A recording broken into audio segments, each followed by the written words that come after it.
kembali.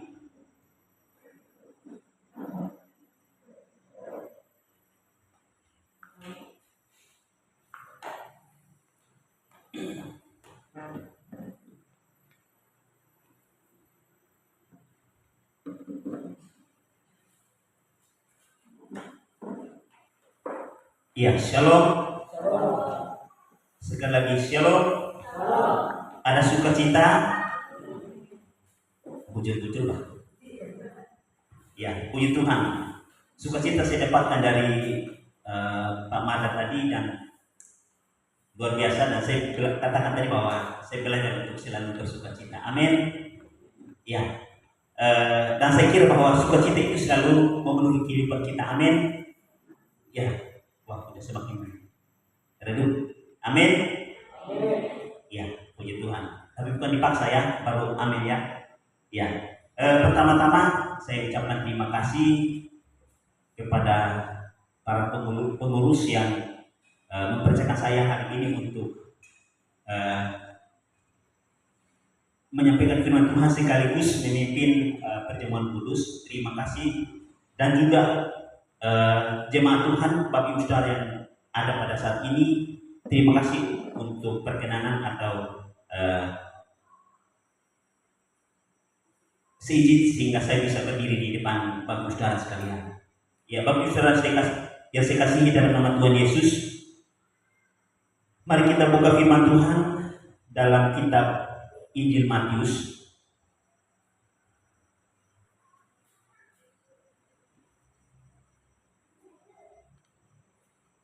Injil Matius pasal yang ke-7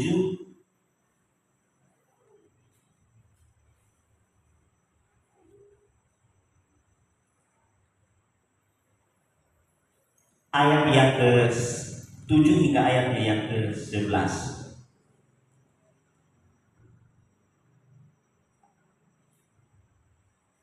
Injil Matius pasal 7 ayat 7 hingga ayat yang ke-11. Kalau Bapak Ibu Saudara menemukannya, kita baca secara bersama-sama. Saya ulangi, Injil Matius pasal yang ke-7 ayat yang ke-7 hingga ayat yang ke-11. Kalau Bapak Ibu Saudara menemukan, kita baca bersama-sama. Ya, di bawah perikop hal pengabulan doa ayat yang pertama, ayat yang ke-7, 1, 2, 3. Mintalah maka akan diberikan kepadamu. Carilah maka kamu akan mendapat. Ketoklah maka pintu akan dibukakan bagimu. Karena setiap orang yang meminta menerima, dan setiap orang yang mencari mendapat, dan setiap orang yang mengetok baginya pintu dibukakan. Adakah seorang daripadamu yang memberi batu kepada anaknya jika ia meminta roti, atau memberi ular jika ia meminta ikan? Jadi jika kamu yang jahat tak memberi yang, apalagi Bapakmu yang di surga, ia akan memberikan yang baik. Ya, maaf karena mata saya sudah mulai agak sedikit kabur lah. Bukan lari tapi agak sedikit. Kalau lihat jauh itu kayak ada bayangan. Ya, jadi kalau misalnya saya ketemu Bapak Saudara di SD misalnya, kalau saya tidak klakson atau tidak tegur, jangan marah karena saya memang kadang begitu. Karena ya mungkin umur juga ya, karena sudah 40. Kadang kalau saya ini saya klakson, tapi kadang tidak, karena memang tapi bukan alasan, tapi saya buat ya. Jadi Bapak Saudara yang saya kasihi dalam Yesus, kembali kepada bacaan kita di dalam Injil Matius pasal 7 ayat yang ke-7 hingga ayat yang ke-11. Bapak Ibu Saudara yang saya kasihi di dalam nama Yesus, kalau kita lihat dalam bacaan ini di ayat ke-7 diawali dengan mintalah maka kamu akan mendapat, carilah maka kamu akan diberikan kepadamu. Maaf, carilah maka kamu akan mendapat, ketoklah maka pintu akan dibukakan bagimu. Bapak Ibu Saudara saya kasih di dalam Yesus, dan ayat selanjutnya sehingga ayat sampai ayat yang ke-11. Kalau kita baca ayat ini, tidak bisa kita atau tidak bisa kita melupakan di pasal yang ke-6 karena berbicara tentang doa. Bapak Ibu Saudara saya kasih di dalam nama Yesus, kalau sedikit keluar, kita lihat dari ketika Tuhan Yesus mengajarkan kepada murid-murid hal berdoa di dalam Matius pasal 6 ayat 9 hingga ayat ke-13. Ketika Yesus mengajarkan murid-murid untuk berdoa, bukan berarti bahwa murid-murid dan orang-orang pada waktu itu tidak tahu berdoa. Karena apa, saudara? Kalau kita lihat dari sejarah dan budaya bangsa Israel itu anak umur sejak 5 tahun itu sudah diajarkan tentang Taurat Tuhan, apalagi hanya berdoa. Jadi ketika Yesus mengajarkan hal berdoa kepada para rasul dan kepada orang-orang yang ikut dia pada waktu itu dan yang percaya kepadanya pada waktu itu, bukan berarti bahwa mereka tidak tahu berdoa. Karena mau dibilang bahwa doa adalah mungkin mau dibilang makanan sehari-hari orang Israel, orang Yahudi. Tetapi Yesus mau mengajarkan kepada orang percaya waktu itu doa yang benar sesuai dengan apa yang Tuhan mau. Bapak Ibu Saudara saya kasih di dalam nama Yesus, apalagi macam ahli-ahli Taurat, orang Farisi, dan kita tahu bahwa tugas mereka di bait Allah di sinagog itu tiap hari mereka menyampaikan panjatan doa. Saking pintarnya mereka berdoa sehingga mereka tidak tahu menempatkan diri, mereka berdoa di pinggir-pinggir jalan, tikungan-tikungan jalan. Jadi dengan demikian maka Yesus mengajarkan kepada para rasul dan orang-orang percaya pada waktu itu bagaimana cara yang terbaik dan yang benar berdoa. Iya, Bapak Ibu Saudara saya kasih di dalam Yesus, karena di ayat yang ke-9, ya saya katakan kita keluar sedikit karena ada berkenyambungan dengan bacaan kita hari ini. Berdoalah demikian, Bapa kami yang di sorga, dikuduskanlah namamu, datanglah kerajaanmu, jadilah kehendakmu di bumi seperti di sorga. Cukup di situ, stop di situ. Jadi dalam ayat 9 hingga ayat yang ke-10 itu Yesus mengajarkan kepada umat yang percaya pada waktu itu bagaimana berdoa yang baik dan benar. Dan diawali dengan Bapa kami yang di sorga, dikuduskanlah namamu, datanglah kerajaanmu, jadilah kehendakmu di bumi seperti di sorga. Itu disebut sebagai credo, artinya pengakuan. Ketika kita memasuki dalam doa, maka terlebih dahulu adalah kita mengakui bahwa Tuhan yang kita sembah adalah Tuhan yang hadir, yang maha hadir dan maha tahu dan selalu ada dalam setiap kehidupan kita. Bapa kami yang di sorga, pengakuan bahwa Bapa yang kita datang melalui di dalam doa, dia bersemayam di sorga, di singgasana di tempat yang maha kudus, maha suci. Dan kita sebagai orang yang berdosa datang mengakui bahwa dia adalah Tuhan yang maha kuasa. Dikuduskanlah namamu, bahwa dia adalah Allah yang kudus. Dan ketika kita sebagai orang umatnya untuk datang kepadanya, harus datang dalam keadaan kudus. Ketika Musa mau menerima 10 firman Allah, Tuhan katakan, tanggalkanlah kasutmu karena tempat di mana engkau berdiri itu adalah kudus. Jadi Bapak Ibu Saudara saya kasih di dalam nama Yesus, datanglah kerajaanmu. Kiranya kehendak Tuhan, kiranya Tuhan hadir di tengah-tengah dunia ini melalui kehidupan kita sebagai orang percaya. Di bumi seperti di sorga. Kerajaan Allah tidak hanya berlaku di sorga, tetapi di bumi juga berlaku. Karena apa? Karena ada anak-anak Tuhan yang percaya pada Tuhan.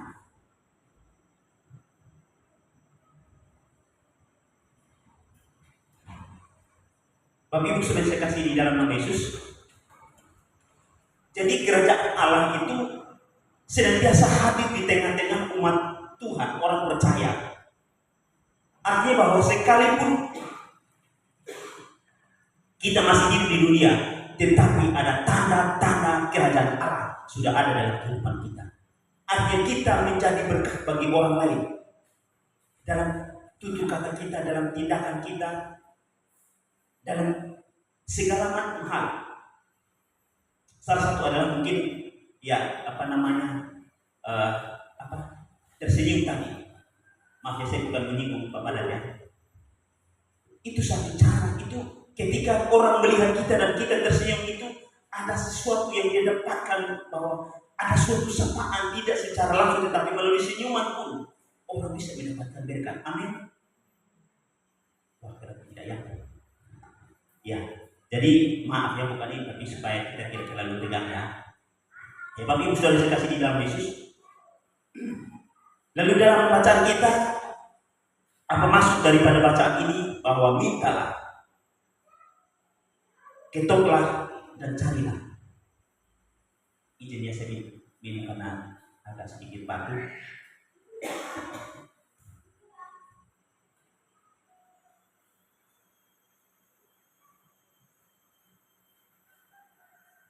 Ya, ketika Tuhan Yesus mengajarkan cara berdoa yang baik dan benar, maka selanjutnya silakan umat Tuhan mendaftar pokok-pokok doa, atau saya mau katakan proposal doa. Artinya apa?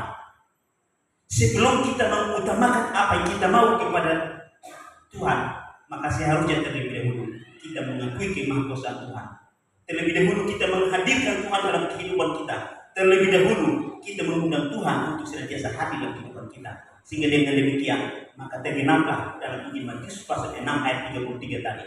Carilah dahulu kerajaan Allah dan kebenarannya, maka semuanya akan ditambahkan. Itu hanya tambahan ketika kita sudah berkenan kepada Tuhan, ketika kita sudah hidup sesuai dengan apa yang Tuhan mau dan Tuhan kehendaki. Bapak Ibu sudah saya kasih di dalam nama Yesus. Dalam bacaan ini, mintalah. Apa maksud minta? Bapak Ibu sudah saya kasih di dalam nama Yesus. Saya mau katakan kepada kita bahwa kalau kita jujur bahwa setiap kita doa, yang pertama yang kita minta itu apa? Kita harus jujur bahwa orang Kristen ketika menghampiri Tuhan di dalam doa, satu yang diminta adalah pribadi dulu, berikut baru Tuhan. Itu pun syukur-syukur kalau diminta Tuhan. Kalau tidak, daftar doa itu yang diutamakan. Keakuan itu yang diutamakan daripada apa yang mau dilakukan atau yang diminta untuk menyenangkan hati Tuhan. Mintalah. Ini dalam konteks ini secara tersirat berbicara bahwa dalam meminta itu berbicara, kalaupun ada, mungkin mau dibilang atau mungkin bisa 1 berbanding 1000. Karena apa? Ketika kita meminta, apa kita meminta? Kembali kepada doa Bapa kami. Ketika kita meminta kepada Tuhan, yang kita meminta pertama adalah kita minta supaya apa? Kehendak Tuhan. Apa yang Tuhan mau dalam kehidupan kita yang harus kita lakukan. Kita utamakan Tuhan dulu. Kita memprioritaskan Tuhan dulu.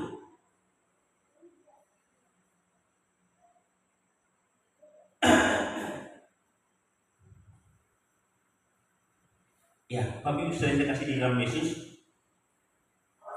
Ketika saya membaca dan merenungkan firman ini,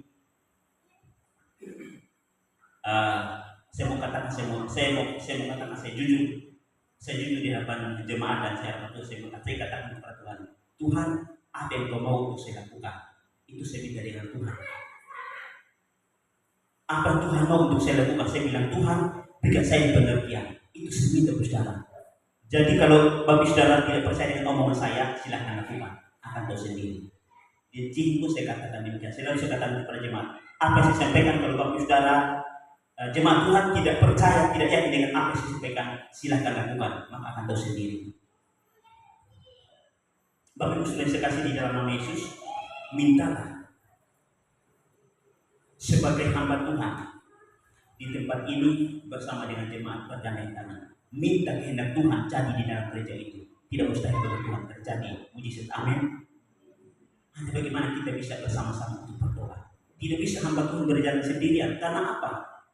Kehadiran hamba Tuhan itu juga tidak terlepas dari juga kerjasama dengan jemaat Tuhan sekalian, para pengurus jemaat Tuhan sekalian. Karena kalau tidak demikian saudara, maka firman Tuhan tidak akan digenapi. Karena kehadiran hamba Tuhan dan adanya jemaat itu saling melengkapi untuk apa? Untuk berdoa. Ya, untuk berdoa. Dan dalam doa itu apa yang kita meminta kepada Tuhan, Bapak Ibu sudah saya kasih di dalam nama Yesus, mintalah akan diberikan. Kita minta apa yang Tuhan mau, yang kita mau lakukan untuk menyenangkan hati Tuhan.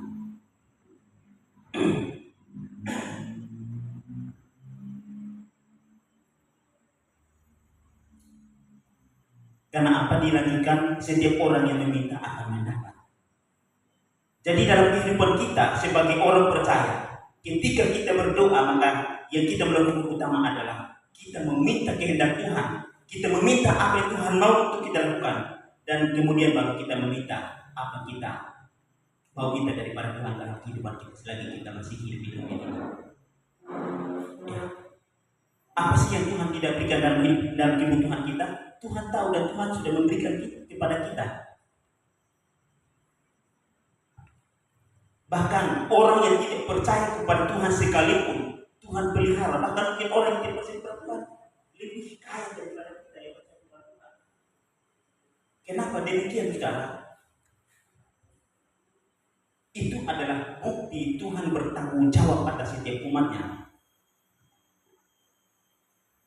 Tapi saya tidak mengatakan bahwa ketika kita berdoa sama Tuhan apa Tuhan mau, maka Tuhan buat kita kaya melebihi orang, tidak juga ya. Artinya apa? Tuhan tidak ingat di dalam doa Bapa kami, berikanlah kami pada hari ini makanan kami yang cukup, bukan lebih, bukan kurang, cukup. Karena apa, saudara? Jikalau tidak demikian, maka di dalam kitab Mazmur Daud mengatakan, Tuhan jangan membuat saya terlalu kaya, karena ketika saya kaya maka saya akan melupakan Engkau. Tetapi jangan juga membuat saya terlalu miskin, karena ketika saya miskin saya mengutuk Engkau. Artinya cukup. Karena Daud tahu bahwa kelemahan manusia itu di situ. Fokus utama manusia adalah mencari untuk memuaskan keinginan, dan pada akhirnya dia lupa siapa yang harus dia utamakan. Sehingga pada akhirnya, saudara, kita oleh karena ragu dengan keadaan yang kita alami dalam hidup ini, maka kita lupa hari Minggu kita tidak ibadah. Kita mencuri waktu Tuhan, kita sudah berdosa, kita mencuri waktu Tuhan lagi, saudara. Coba kalkulasi. Dalam satu minggu kita beribadah 2 jam, hitunglah 2 jam. Dalam 1 tahun baru 4 hari saja kita ibadah kepada Tuhan. Terus 365 hari itu bagaimana? Sedangkan Tuhan memberikan kita kesehatan setiap hari, tetapi kita masih mencuri waktu Tuhan hanya 2 jam saja kita mencari kepentingan kita daripada kita harus mengutamakan Tuhan. Berdosalah kamu, saudara saya. Tuhan sudah memberikan kita kesehatan, tetapi kita masih mencuri waktu Tuhan. Apa yang kita mau utamakan dalam hidup saudara? Apa yang kita mau cari dalam hidup ini? Tidak ada, semuanya akan lenyap. Tetapi utamakan Tuhan dalam kehidupan kita ini. Cari dahulu kerajaan Allah dan kebenarannya.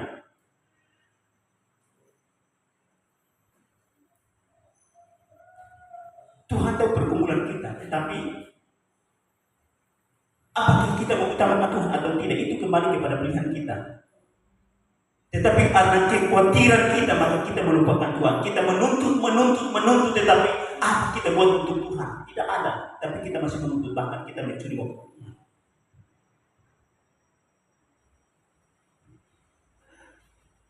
Tidak usah ibadah karena saya tidak ambil bagian di gereja atau tidak ambil pelayanan. Nanti minggu depan kalau saya ada bagian dan kalian baru saya hadir. Bapak sudah saya kasih di dalam nama Yesus. Ini kesaksian pribadi. Mungkin pernah saya sampaikan waktu saya masih di sini waktu 2011, 2012 ke 2015. Jika saya sudah sampaikan, tapi saya bersaksi ketika saya kuliah, saudara. Satu yang saya imani bahwa saya dikatakan kepada Tuhan, saya tahu bahwa saya ada di Jakarta dalam kuliah. Saya bilang, Tuhan, saya tahu bahwa Tuhan bertanggung jawab atas studi saya. Saya tahu bahwa ketika saya sampai di Jakarta, Tuhan yang pilih saya dan Tuhan yang kirim saya ke Jakarta. Tuhan juga yang membiayai saya selama kuliah. Bapak Ibu sudah saya kasih dalam Yesus. Tetapi yang saya lakukan di kampus itu adalah itu setiap jam 3 tepat itu saya sudah berdiri bangun cari pojok-pojok bahkan di WC yang tidak dipakai, saya duduk di situ berdoa. Karena banyak kan asrama jadi seperti ini luas, jadi ketika tisu itu seperti ikan kering, dijemurkan kering. Jadi saya harus cari tempat yang pojok-pojok untuk berdoa, tempat yang gelap. Jam 3 dan pagi jam 7 sampai jam 8 sebelum kuliah saya punya waktu khusus di ruang doa, saya berdoa. Saya fokuskan hidup kepada Tuhan. Saya bilang, Tuhan saya kesini tapi bukan tujuan untuk mencari ijazah. Ya. Dan juga saudara, 6 bulan kemudian ada orang datang ke kampus, apa yang kamu butuhkan selama kuliah? Puji Tuhan. Sampai selesai. Dan ketika saya bilang, Tuhan saya hanya butuh adalah saya mau dibimbing di sini untuk menjadi pelayan Tuhan, menjadi hamba Tuhan. Setelah menjadi alumni, sudah ikatan dinas, seharusnya ijazah itu diambil pun harus ditebus 3 juta sekaligus sudah ikatan dinas. Tetapi waktu itu ijazah dikasih secara gratis. Dari situ saudara,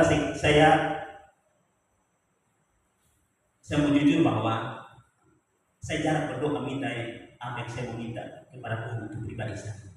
Sebab Tuhan kasih karunia itu sudah cukup dan membuktikan bahwa Tuhan masih menyertai saya. Maka saya yang doa saya saudara bahwa saya katakan kepada Tuhan, Tuhan apa yang kamu mau untuk saya lakukan dalam melayani Tuhan, itu saya minta. Ini bukan untuk disombongkan tidak, ini menjadi kesaksian bagi kita semua. Supaya apa? Supaya dalam kehidupan ini kita mengutamakan Tuhan di atas segala-galanya. Karena apa? Firman Tuhan sudah mendahului 25 tahun 25 tahun yang lalu, 2000 tahun yang lalu Tuhan sudah berjanji di dalam Matius pasal 6 ayat 23, carilah dahulu kerajaan Allah dan kebenarannya, maka sisanya semuanya akan ditambahkan. Semuanya itu berhubungan dengan kemanusiaan kita, hubungan dengan kemanusiaan kita. Artinya semua berhubungan dengan kebutuhan kita sehari-hari. Lalu apa yang kita butuhkan dalam kehidupan ini? Di dalam Amsal pasal 10 ayat 22, berkat Tuhan yang menjadikan kaya, susah payahmu tidak akan menambahinya. Lalu apa kita mau cari dalam hidup ini sampai kita lupa Tuhan? Bapak Ibu saya kasih nama Yesus, saya berharap saya bukan menghakimi manusia, menghakimi Bapak Saudara tidak. Tapi mari kita saling menasihati satu sama lain. Untuk apa? Kita bangkit bersama-sama dalam iman untuk apa? Percaya kepada Tuhan. Karena apa? Pada akhirnya juga Bapak Saudara, kita semua yang menikmati apa yang kita lakukan selagi kita masih ada di dunia. Ya. Bapak Ibu Saudara saya kasih di dalam nama Yesus, kita minta kehendak Tuhan dalam kehidupan kita. Ya. Apa kita mau supaya apa kita melakukan yang dapat berkenan kepada Tuhan atau sesuai dengan kehendak Tuhan? Kehendak Tuhan. Cari apa yang Tuhan mau dalam kehidupan kita yang kita mau lakukan. Cari kehendak Tuhan. Ketoklah maka kita masuk dalam hadirat Tuhan dengan penuh sukacita dan kita memuji dan menyembah Tuhan. Bapak Ibu Saudara saya kasih di dalam nama Yesus, mari kita senantiasa dalam kehidupan kita. Saya mau katakan sekali lagi bahwa utamakan Tuhan dalam kehidupan kita. Nanti setelah kita mengutamakan Tuhan, maka kita boleh meminta. Tetapi Tuhan sudah tahu kebutuhan kita dan Tuhan sudah mengatakan semuanya akan ditambahkan. Itu hanya tambahan, hanya bonus. Dengan demikian maka Bapak Saudara, sekali lagi saya mau katakan, mari kita meminta, mencari, mengetok. Maka Tuhan akan memberikan kita hal-hal apa yang harus kita lakukan dalam menyenangkan hati Tuhan. Bagaimana caranya? Meminta, maka Bapak Saudara akan diberikan pengertian itu sendiri. Bagaimana bisa mendapatkan pengertian itu untuk melakukan kehendak Tuhan. Bapak Saudara saya kasih di dalam Yesus, kiranya renungan hari ini dapat menguatkan kita dan mengukuhkan iman kita kepada Tuhan. Mari kita berdoa. Kami bersyukur kepadamu Tuhan Allah di dalam nama Yesus. Kami bersyukur kepadamu ya Bapa atas firman-Mu di mana kami diingatkan untuk senantiasa meminta, mencari dan mengetok. Ajar kami Tuhan untuk mengerti apa yang Tuhan mau dalam kehidupan kami, untuk kami bisa melakukan yang dapat mempermuliakan dan menyenangkan hati-Mu ya Bapa. Ampuni hamba-Mu jika hamba menyampaikan firman-Mu dengan logika atau bahasa manusia, tetapi apa yang hamba-Mu sampaikan Tuhan, Engkau yang menyempurnakannya bagi kami. Hamba-Mu sudah selesai berbicara, tapi Roh Allah yang tidak pernah terbatas itu terus memberikan kami pengertian-pengertian, dan Engkau berbicara kepada kami dengan cara-Mu ya Tuhan, sehingga kami tidak mengutamakan hidup kami, tapi kami mengutamakan apa yang Tuhan mau, apa yang Tuhan kehendaki dalam kehidupan ini. Karena kami rindu untuk mendapat tempat perhentian, yaitu Firdaus yang kekal itu, maka kami minta Tuhan yang senantiasa memberikan kami pengertian itu, sehingga kami bisa melakukannya dalam hidup ini untuk meraih keselamatan yang daripada Tuhan. Terima kasih Bapa Allah di dalam nama Tuhan Yesus. Kami juga bersyukur di mana kami diberikan waktu untuk bersama-sama merenungkan firman-Mu. Kiranya Tuhan firman ini terus menguatkan kami semua, dan kiranya firman ini juga tidak bukan menjadi hakim bagi kami semua, tetapi kiranya firman ini juga boleh terus memberikan kami pengertian. Karena firman Tuhan bagaikan pedang bermata dua kepada umat-Mu, juga kepada hamba-Mu sendiri secara pribadi, sehingga dengan demikian kami boleh diberkati melalui firman-Mu hari ini. Terima kasih Tuhan, terima kasih Yesus, terima kasih Roh Kudus. Inilah doa dan permohonan kami.